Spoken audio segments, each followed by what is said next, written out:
chili has a taste that's so divine. Together, at last, it's Skyline time.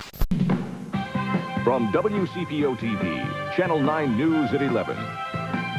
With Pat Monarson, David Weed, Carol Williams, Bob Allen's weather,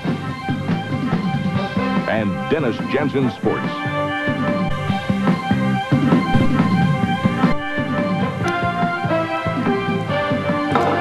Good evening. Both Pat and Carol are preoccupied tonight.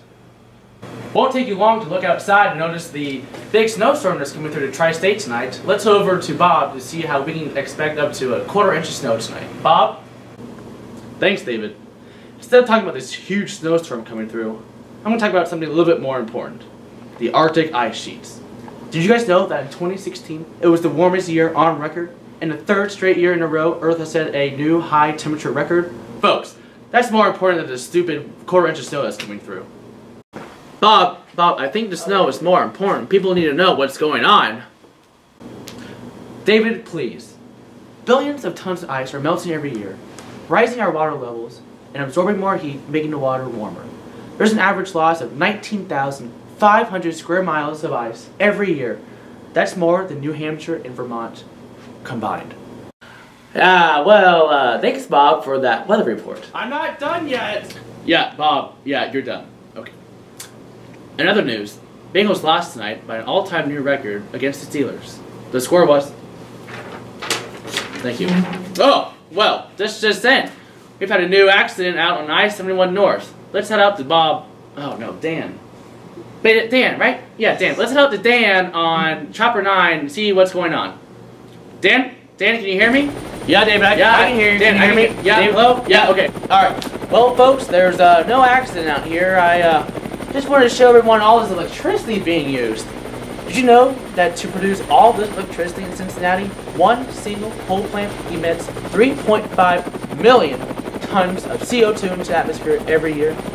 This is the primary cause of global warming and why all the poor little penguins and polar bears have to move into the Cincinnati Zoo.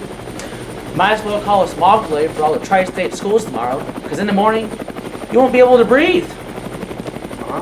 Dan, I think you're overreacting just a little tad bit, don't you think? David, please, I'm the one reporting here. Coal plants also contribute to the sulfur dioxide levels, which can cause harm to your crops. So everyone out in Little Nebraskaville can just say goodbye to all their corn. Well, that's all from me out here in Chopper 9, but, oh wait, no, it looks like we got a car chase going up I-71 North. Well, who cares? That's not even important that well. So, back to you, David. Thanks, Dan, for that educational report. Well, viewers at home, we have a very special guest on tonight's show, here to talk about how he lost his home to deforestation. You might know him as Cincinnati Zoo's favorite animal, Harambe. Alright, Harambe, you're on the phone. Can you hear me? Yeah, David, I can hear you. Okay, good. So, what is it like to lose your home and have to be forced to move to a new city? Oh, David, it was awful. These huge machinery came through and started to tear down all the trees around us like they owned the land. They're kicking my family out so these cows and chickens can come in and live here, and the humans can grow their little crops here.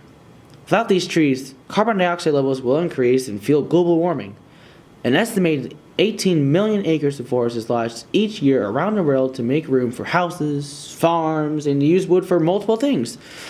I'm afraid for my friends down in the rainforest because in less than 100 years, there won't be one left. Without a home, my family and I had to flee the area. We were on the road for weeks and for weeks before we ran into the Cincinnati Zoo. My grandma would call this as the Jesus moment. We've met amazing new friends here and love it. It really does remind us a lot of home. Except for the trees. They aren't the same anymore. Wow, Harambe, what a story. Thank you so much for sharing, and I'm glad you made a lot of new friends here at the Cincinnati Zoo. Yeah, thanks again for having me on the show, David. Well, folks, that's all we have tonight. Thank you so much for watching 9 on Your Side, and we'll see you guys right back here again tomorrow night. Have a good night. Come on in to La Rosa's Family Night on Monday and Tuesday for spaghetti.